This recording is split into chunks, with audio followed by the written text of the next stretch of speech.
Good evening, everyone. I'm Alma Angeles, and you're watching NET25 World News. And now for the headlines. This week, a confrontation in the South China Sea saw Chinese Coast Guard personnel brandishing weapons and ramming Philippine naval boats. Despite this incident, Manila's presidential spokesperson clarified that it does not trigger the Philippines' Mutual Defense Pact with the U.S. Tragedy struck a small Arkansas town on Friday. A gunman identified as 44-year-old Travis Posey opened fire in a Fortis supermarket, leaving a trail of devastation. Severe heat waves across 4 continents on the first day of the northern summer. An ominous sign this year is heading to break records, much like last year, which was the hottest summer on record. A huge wildfire killed 12 people and injured more than 75 as it ripped through Turkey's mainly Kurdish southeast. And giant humpback whales are putting on a show off the coast of Rio.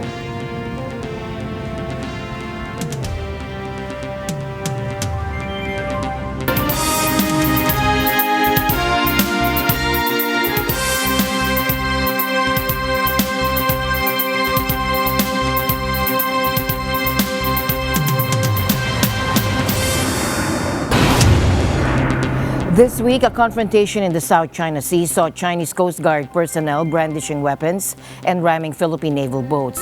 Despite this incident, Manila's presidential spokesperson clarified that it does not trigger the Philippines' Mutual Defense Pact with the United States. To be accurate with the status of our soldiers, there was only one who got injured.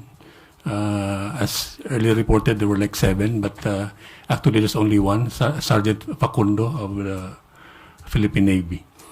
And that has not been, your question about the invocation of the Mutual Defense Treaty, it has not been, considered in our discussions. You know, this was probably a misunderstanding or an accident. We are not yet ready to classify this as an armed attack. I don't know kung yung mga nakita namin is mga bolo, axe. The clash, captured on Manila release footage, involved Chinese officers wielding knives and an axe as they thwarted a Philippine Navy attempt to resupply a garrison stationed on a derelict warship. I want to stress that the Philippines' intrusion in the Renai of the Nanai Rensha Qundao of China in disregard of China's dissuasion is the direct reason of this incident. The CCG's law enforcement measures at the scene is professional and restrained, and it aims at stop the illegal resupply of the Philippine vessels. And the CCG has not taken direct measures against the Philippine personnel. The Philippines has once again said what it carries is living materials, but in fact, they are secretly carrying construction materials and even weapons and ammunition in an attempt to occupy the Renai in the long run. China urges the Philippines to immediately stop infringement and provocations, and China will continue to safeguard its own sovereign rights and interests. During the confrontation, a Filipino sailor suffered an injury, losing a thumb when a small Chinese boat rammed a Philippine Navy inflatable. Philippine military officials reported that Chinese Coast Guard personnel also seized or destroyed Philippine equipment, including firearms and inflatable boats. This altercation is part of escalating tensions as Beijing intensifies efforts to assert its territorial claims in the disputed area. Following the confrontation, Manila's National Maritime Council recommended greater transparency by publishing the schedule of resupply missions to the Sierra Madre in advance, aiming to encourage China to exercise restraint. Bersamin clarified that adopting this approach would not compromise Manila's position. In the best interest of all parties, I think it was a wise decision for the President to accept our recommendation to publicize the schedule for activities without giving up anything. Wala namang masama doon. The proposal awaits approval from President Marcos, according to Bersamin and Centino. Tragedy struck a small Arkansas town. A gunman identified as 44-year-old Travis Posey opened fire in a 40 supermarket, leaving a trail of devastation. 3 innocent civilians lost their lives and 10 others were wounded, including 2 police officers who bravely confronted the shooter. Posey, who also known as Joey Posey, was apprehended after the gunfight with Dallas County Police, sustaining a head wound himself. And I heard like boom, boom, brrr. And then I looked and I thought it was fireworks because, I thought the stand was open.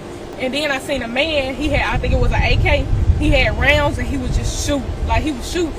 The 2 officers were also injured during the exchange. This event unfolded at the Mad Butcher grocery store, shattering the peace of the 3,200-person community located south of Little Rock. Governor Sarah Huckabee Sanders, upon learning of the incident via social media platform X, expressed her gratitude to law enforcement and first responders for their swift and heroic actions. My prayers are with the victims and all those impacted by this horrific incident, she said. Posey is currently held at Ouachita County Jail in connection with the shooting episode. According to the Ouachita County Sheriff, he faces potential first-degree murder charges and was officially booked at 6:26 p.m. local time. In a major victory for domestic violence survivors, the Supreme Court has ruled 8-1 to uphold the federal law barring abusers from owning guns. Chief Justice Roberts emphasized that the Second Amendment doesn't prevent reasonable restrictions on firearms. He noted that historically laws existed to keep guns out of the hands of those who pose a threat. The case centered on Zaki Rahini, who was convicted of assaulting and threatening his girlfriend. A Texas court deemed him a danger and prohibited him from owning firearms. Justice Sotomayor highlighted the increased risk of murder for women in abusive relationships when a gun is present. Justice Thomas, the lone dissenter, expressed concerns that the decision weakens Second Amendment rights for a broader population. This decision sends a powerful message. Domestic violence protection goes beyond restraining orders. It's about keeping victims safe. New York Governor Kathy Hochul signed a new law to protect kids and teens from addictive social media feeds. For years, we've watched our kids spiral downward, wrestle with feelings of depression, anxiety, low self-esteem. How do they get out of that? And those feelings of isolation and sadness. Oh, we know what the pandemic did to these kids. Our kids are in distress, Hochul said, explaining that algorithms are designed to keep them hooked. The damaging effect of social media's addictive algorithms, weaponized to use children's personal information, extracting millions of data points about their preferences, what they want to do, where they're going. They use all this to hold them captive to a barrage of unsolicited images and messages, and that must be stopped right now. The Safe for Kids Act requires social media companies to limit addictive feeds for users under 18. It also stops notifications related to these feeds from midnight to 6 a.m. without parental consent and demands new age checks and parental permission tools set by the state's Attorney General. Hochul said the law targets algorithms because they are the source of the problem. The law will start 180 days after New York Attorney General Letitia James sets the rules. Social media platforms not following the rules could be fined up to $5,000 per violation. And this comes as more places are looking to address social media use among kids. The U.S. Surgeon General suggested putting warning labels on social media for teens like those on cigarette packs. Also, the Los Angeles Unified School District decided to ban students from using cell phones during school hours. Still in the U.S., Abdullah Hammoud's election as Dearborn's first Muslim mayor was historic for the city, home to the highest concentration of Arab Americans in the U.S. Initially focused on infrastructure improvements, he now draws national attention for criticizing President Joe Biden's support of Israel's military actions in Gaza. Hammoud, a Democrat, insists voters need inspiration to participate and voices increasing public disapproval of Israel's policies. Dearborn, a Detroit suburb with 110,000 residents, of 55% of whom have Middle Eastern or North African heritage, overwhelmingly supported Biden in 2020, making it crucial for Michigan's swing state status in the upcoming election. Yeah. So Dearborn's unique. We're a global city where over nearly 55% of our residents are of Arab background. And so for many of us, when you talk about what's happening in Gaza, these are our family and our friends, and many of us come from war-torn countries. I often tell folk that, Dearborn's beautiful in many ways, and one of the ways is that many immigrants came over here for economic opportunity. But at the same time, Dearborn, frankly, is a result of poor foreign policy decision-making by those in the highest of offices. Each and every single time there's been an invasion or a conflict across the Arab diaspora, you saw a migration of folks to the city of Dearborn. Hammoud's refusal to meet with Biden campaign officials in January raised his profile, and he helped mobilize over 100,000 voters to mark uncommitted in the Michigan Democratic primary, protesting Biden's Israel policy. Biden right now, who is choosing Benjamin Netanyahu over American democracy. And that's not something that anybody should stand for. If we truly felt that Trump is a threat to American democracy, he can unravel American democracy as we see it today, then why is he risking all that to support unequivocally Benjamin Netanyahu and the rest of the war criminals that he has in his cabinet? Elected to the state legislature in 2016, he became mayor in 2022, joining a wave of Muslim mayors in the region. He quickly addressed racial issues, including appointing Dearborn's first Arab American police chief. Hammoud's view of Biden shifted due to the Gaza conflict, considering Biden's domestic policies overshadowed by the violence in Gaza. While acknowledging Trump's detrimental impact, Hammoud urges Biden to act decisively to prevent Trump's return. I don't think there's this fragmentation that's occurring where Arab Americans are now flocking to the Republicans or anything of that sort. I think if you look at all the polling amongst Muslim Americans or Arab Americans, they recognize that Trump is also a threat, and I'd be the first to say that we don't want to see Trump reelected to the White House. But people want to be inspired to come out. This fear-mongering is not working. Whether it's fear-mongering happening by Trump or fear-mongering by Democrats pointing the finger at us to say, if Biden is not elected, then you welcome Trump. That's also fear-mongering. People want a hopeful and inspirational message to come out. That's what they want to go vote for come November, and that's what they have yet to find.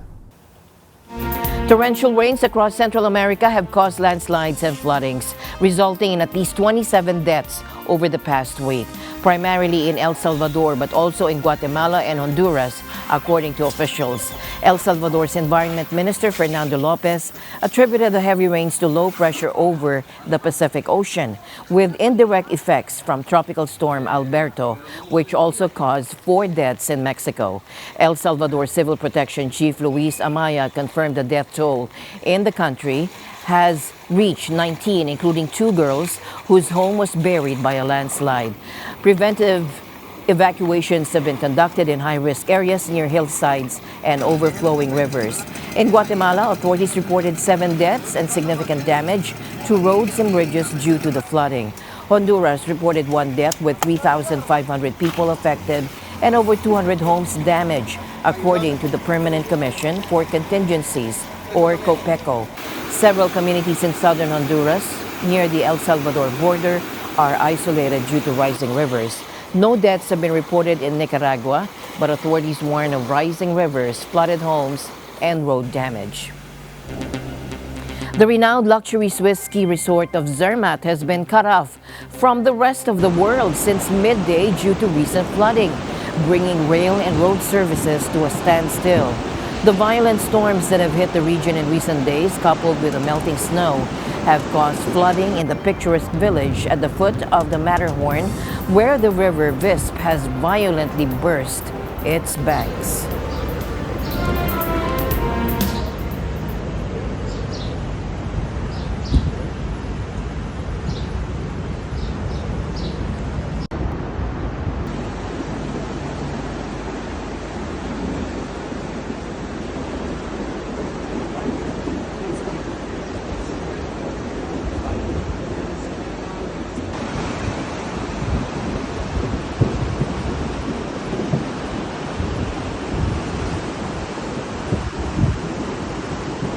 Severe heat across 4 continents on the first day of the northern summer.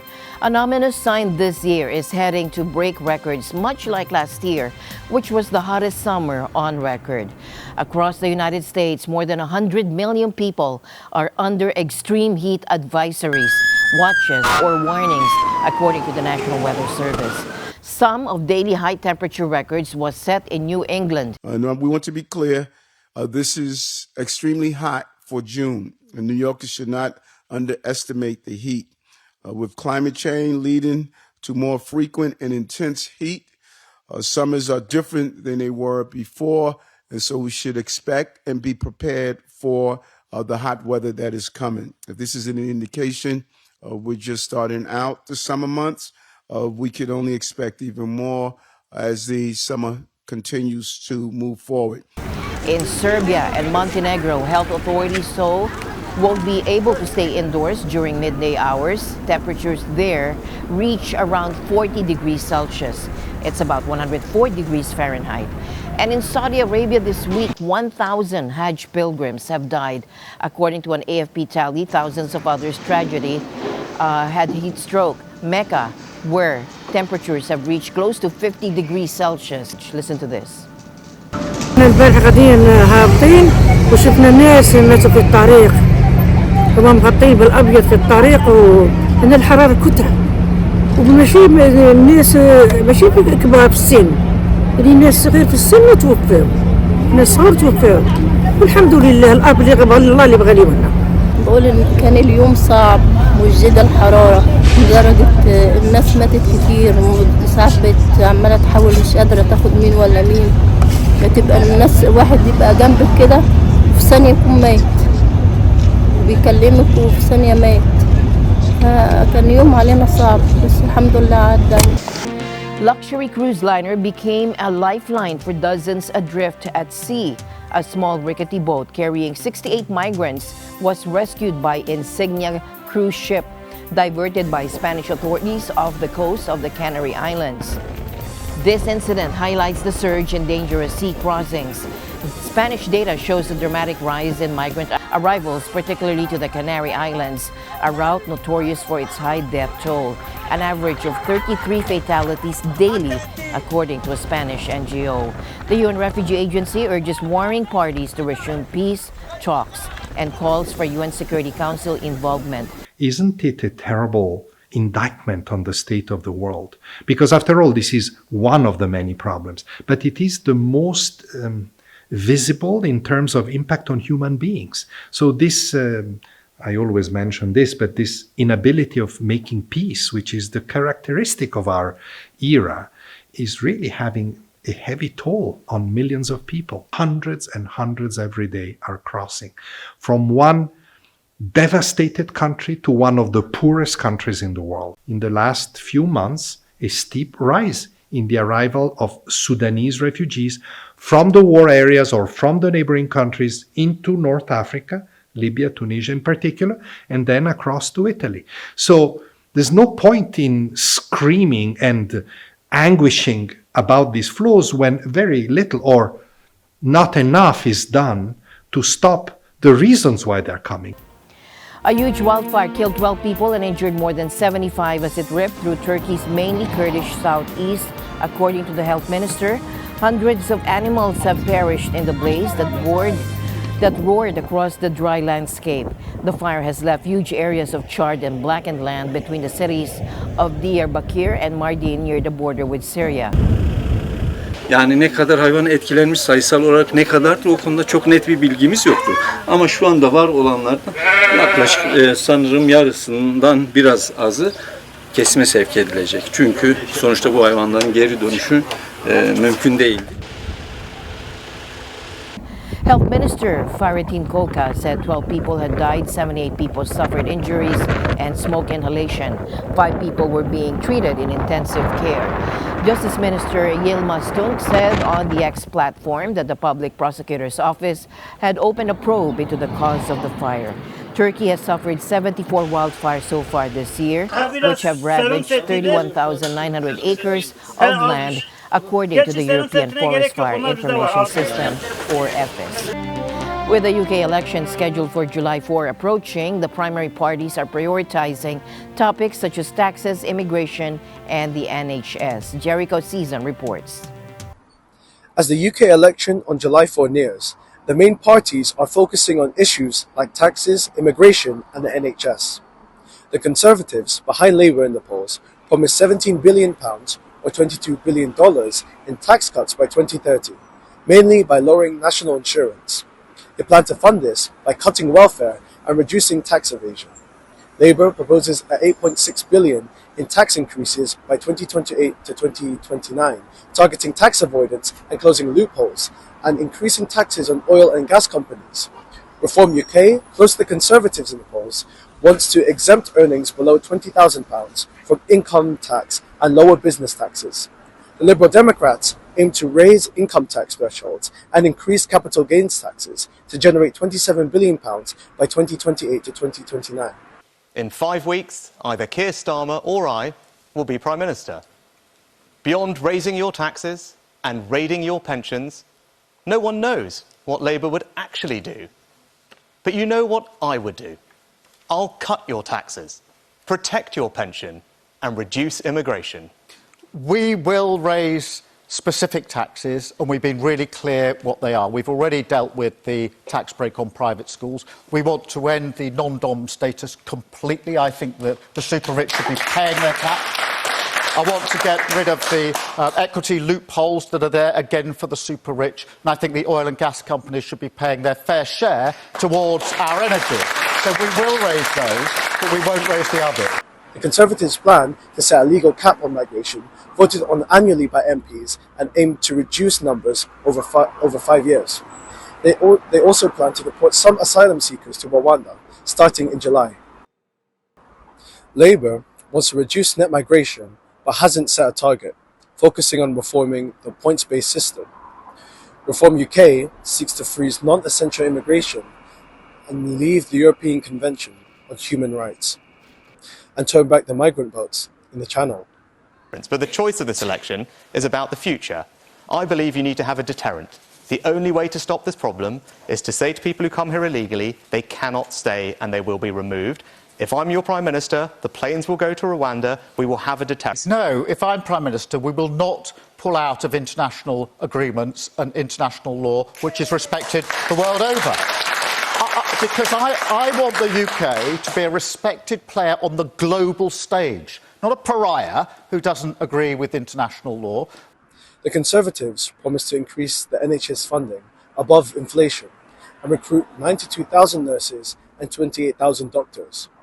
Labour plans to cut waiting lists with over 40,000 extra weekly appointments, double cancer scanners, and start a dentistry rescue plan, and hire 8,500 mental health staff. The Liberal Democrats proposed an $8 billion health package, including guaranteed doctor appointments within 7 days and free personal care for the elderly and disabled. The pressure that NHS staff are under has been unrelenting during COVID, unrelenting now because of waiting lists. So what we would do is, instead of arguing about who gets in the room first to negotiate with the doctors, we would roll up our sleeves in a grown-up way, get in the room and settle this dispute so that patients can get the care they need, doctors can get back to work, and the country can move forward. Because we... That was something that I was keen to do, and it has proved more difficult, and it's been proved more difficult for a number of reasons. Obviously, recovering from the pandemic is not easy, but we are now making progress. And actually, the number that you gave is just over 200,000 lower than it was a few months ago, because now... It's gone up from when you made the pledge. Yes, it has. It has. Yeah. I'm being very clear about that, but now it's coming down. Okay. The Conservatives aim to lower the cost of reaching net zero emissions by 2050, pledging no new green levies while expanding renewables and offshore wind capacity. They will also continue North Sea oil and gas permits. Labour plans to create a GB Energy, a public entity for green energy funding, and commit to no new North Sea permits, aiming to ban new petrol and diesel cars by 2030.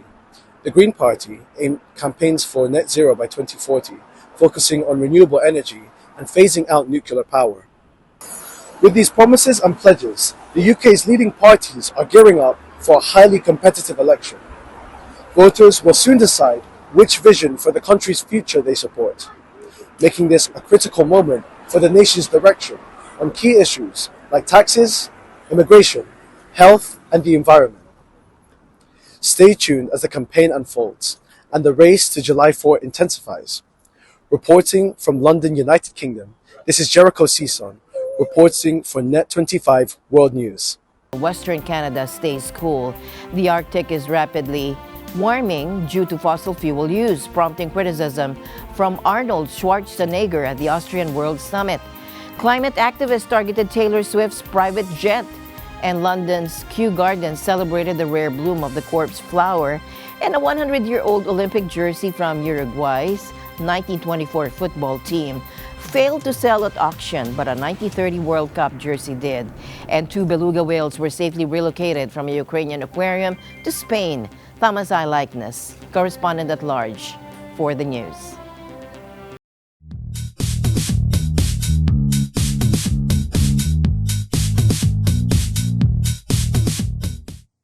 And now news and commentary from around the globe. Lots to talk about this week with climate change.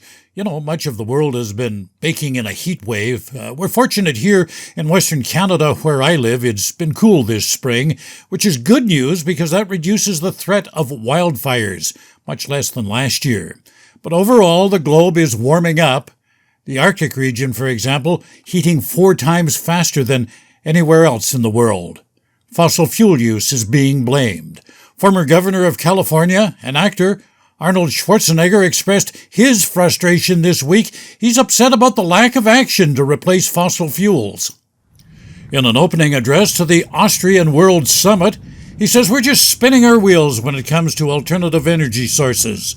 Schwarzenegger says on one hand, people talk about a climate crisis, but then many of these same people object to clean energy sources. They say this is an existential threat. The world is coming to an end. We are running out of time. We need clean energy, but you can't use safe nuclear power and you can't get permits for wind and solar or hydro. This is what's going on. Schwarzenegger says our use of fossil fuels, our treatment of animals and plants, and our waste of resources are breaking the planet. Let's go back again to the gym. When you work out and you do your curls, the first few are easy. Then it gets harder. Then it gets harder and harder, and it starts burning, and then it starts aching. Then it starts getting really uncomfortable. And that's when the bicep really grows. Discomfort is where we grow. Being uncomfortable is the first sign that you're making progress. I believe that my environmental friends share our vision of a beautiful, innovative, clean world. But I do not believe that all of you are doing everything that it takes to make that vision a reality. Well, these people won't count themselves among the Swifties, you know, the die-hard fans of Taylor Swift. Climate activists have long been critical of the singer for her use of private jets.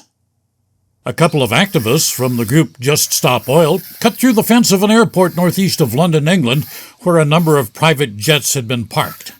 They had decided to target the plane used by Swift. They believe it had landed there a couple of hours earlier. So armed with fire extinguishers that were loaded with orange paint, the pair managed to spray a couple of jets, but they couldn't locate the singer's plane. Police say her aircraft was not at the airport at the time of the incident. Police have arrested the two. Swift is currently on tour in the United Kingdom. The smell of death is in the air at Kew Gardens in London, England. The so-called corpse flower bloomed this past week. According to the gardens, the rare Arum Titan is the most fragrant flower in the world. It gives off a strong odor that smells like decomposing flesh. Now that odor attracts pollinators. The flower can grow up to 3 meters tall. You can see it here on the screen, but it is rare to see it in bloom. Kew Gardens points out it can take up to 12 years for a plant to gather enough energy to produce its first flower. Subsequent blooms occur every few years. How much would you pay for a used Olympic jersey? What if it came from a gold medal winning football team? This one, on auction last week, is 100 years old. It's the only known remaining football shirt from Uruguay's gold medal team at the 1924, that's right, 1924 Olympic Games. Now, no one bid the $90,000 base bid for the jersey. It had belonged to striker Angel Romano.